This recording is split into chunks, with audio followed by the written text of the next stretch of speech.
ನನ್ನ ಹೆಸರು ಮಣಿಕಂಠ. ನಾನು 7ನೇ ತರಗತಿಯಲ್ಲಿ ಓದುತ್ತಿದ್ದೇನೆ. ವಿಚಾರ ಸಂಕಿರಣ ಪದ್ಯಭಾಗ 3 ಬಾಲ್ಯದ ಬಳೆಗಾರ. ಮುಂದುವರಿದ ಭಾಗ. ಹಂಚಿನ ಮನೆ ಕಾಣೋ, ಕಂಚಿನ ಕದ ಕಾಣೋ. ಹಂಚಿನ ಮನೆ ಎಂದರೆ ಜಬ್ಬರದ ಮನೆ. ಕಂಚಿನ ಕದ ಕಾಣುವುದರೆ ಕಂಚಿ. ಬೆಳ್ಳಿಯ ಬಾಗಿಲು ಮಿಂಚೆರಡು ಗಿಳಿ ಕಾಣುವಂದರೆ ಮನೆ ಮೇಲೆ ಇರುವ 2 ಗಿಳಿ ಕಾಣ. ಅಲ್ಲಿಯುವುದೇ ನನ್ನ ತವರೂರು. ಮುತ್ತೈದೆ ಎಲೆಗಟ್ಟೆ ತೋರು ಬರೆ ತವರೂರು.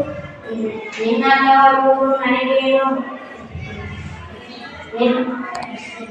ಮುತ್ತೈದೆ ಎಲೆಗಣ್ಣೆ ತೋರು ಬರೆ ತವರೂರ. ನಿನ್ನ ತವರೂರು ನನಗೇನು ಬಲ್ಲೆನು.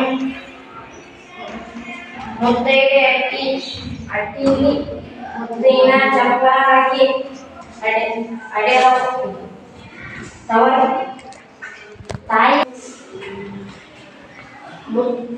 ಮನೆಯಲ್ಲಿ ನಟ್ಟ ನಡುವೆಯಲ್ಲಿ ಪಗಡೆ ಆಟ ಆಡುತ್ತಿದ್ದಾಳೆ. ಚೌಕಬಾರ ಆಟ ಆಡುತ್ತಿದ್ದಾಳೆ. ಅವಳೇ ಕಾಣು ನನ್ನ ಅಡೆದವ. ಮುತ್ತೈದೆ ಎಲೆಯನ್ನೇ ತೋರು ಬರೆ ತವರೂರ. ನಿನ್ನ ತವರೂರ ನಾನೇನು ಬಲ್ಲೆನು. ಅಚ್ಚ ಕೆಂಪಿನ ಬಳೆ ಗೀರಿನ ಹಸಿರು ಬಳೆ. ತಾಯಿ ಅಚ್ಚ ಕೆಂಪು ಮತ್ತು ಹಸಿರು ಬಳೆ ಬಹಳ ಇಷ್ಟಪಡುತ್ತಾಳೆ. ನನ್ನ ಅಡೆದವನಿಗೆ ಬಡು ಆಸೆ ಬಳೆಗಾರ. ಅವಳ ತಾಯಿಗೆ ಬಡು ಆಸೆ ಬಳೆ. ಕೊಂಡುಕೊಂಡು ಹೋಗು ತವರಿಗೆ ನೀ ಕೊಂಡುಕೊಂಡು ಹೋಗು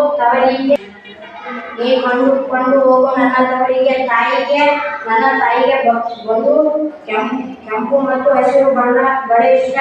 ಭಾಗ್ಯದ ಬಳಿಗಾರ ಹೋಗಿ ಬಾ ತವರಿಗೆ. ನಿನ್ನ ತವರೂರ ನಾನೇನು ಬಲ್ಲೆನು. ಗೊತ್ತಿಲ್ಲ ನಿನಗೆ ಗುರಿಯಿಲ್ಲ. ಧನ್ಯವಾದ.